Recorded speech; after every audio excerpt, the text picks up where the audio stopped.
మనకు ఎన్టీఆర్, ప్రభాస్, మహేష్ బాబు, అల్లు అర్జున్ ఇట్లా సినిమా హీరోలు మస్తు తెలుసు. వాళ్ళు ఏమేం సినిమాలు తీసిండ్రు అనేది కూడా వరుస పెట్టి చెప్పమంటే టకా టకా అని చెప్తాం. కానీ రియల్ హీరోల గురించి మాత్రం అస్సలు తెలవది. తెలుసుకోవాలన్న ఆలోచన కూడా ఉండదు. ఆరాటం ఉండదు. మాకెందుకు తెలవది రియల్ హీరోల గురించి తెలుసు అని అంటారా? అయితే గీ పెద్ద మనిషి ఎవలో ఏం చేసిండో చూసి చెప్పుండ్రి. గుర్తుపట్టిండ్రా ఎవలో ఈ పెద్ద మనిషి? యాదికొస్తలేదా? గుమ్మడి నర్సయ్య అని జనం కోసం తన జీవితాన్ని మొత్తం దారబోసిన రియల్ లీడరు. అవును, 5 సార్ల ఎమ్మెల్యేగా గెలిచి హైదరాబాద్ లో రోడ్డు పక్కకు 5 రూపాయల భోజనం తింటున్న ప్రజల రియల్ హీరో. ఆ ముచ్చట అక్కడ అన్నం వడ్డిస్తున్న అన్నకు చుట్టుపక్కల ఉన్నోళ్ళకు తెలుసో తెలియదో గాని ఇల్లందు నియోజకవర్గం జనాలకు మాత్రం రియల్ హీరోని. ఇప్పటికీ ఇష్టమైన లీడరే.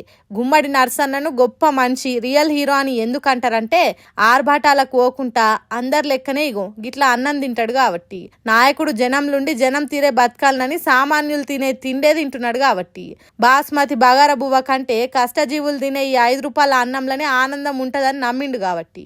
ఆకలైనప్పుడు కడుపు నిండే కాసింత అన్నం చాలు అని ఏది ఉంటే అది తింటాడు కాబట్టి రియల్ హీరో అయ్యిండు.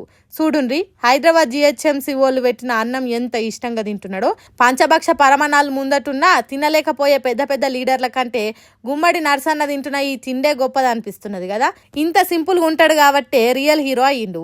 జనంలో కలిసి జనం తీరే బతుకుతాడు కాబట్టే మహా మనిషి అయ్యిండు.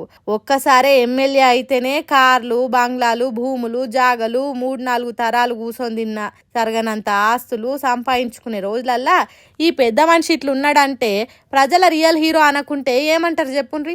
ఏడాదికి 10 లక్షలు పక్కకేసిన 2.5 కోట్లు ఉండేటి కావచ్చు.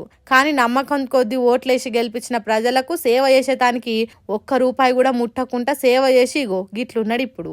అందుకే గుమ్మడి నర్సన్న కంటే ఏ లీడర్ గొప్పోడు కాదు. ఏసీ కార్లు లేకపోవచ్చు, ఖద్దరు బట్టలు లేకపోవచ్చు, మంది మార్బలం లేకపోవచ్చు, కానీ గుమ్మడి నర్సయ్య అనే గొప్ప బ్రాండ్ ఉన్నది. దాని మించింది ఏది లేదు. దానికి విలువ కట్టలేరెవరు. నువ్వు మస్తు గ్రేట్ అన్న అని అంటున్నారట నర్సన్న తీరు చూసిన అక్కడి పబ్లిక్. మోడీ సర్కారు, రేవంత్ రెడ్డి సర్కారు రైతులకు ఇచ్చిన హామీలను అమలు చేయాలని అఖిల భారత ఐక్య రైతు సంఘం తరపున ఇందిరా పార్క్ కాడ ధర్నాకు వచ్చిండట నర్సన్న. అట్లొచ్చిన గుమ్మడి నర్సన్న పగటి పూటిగో గిట్ల 5 రూపాయల భోజనం తిన్నాడు.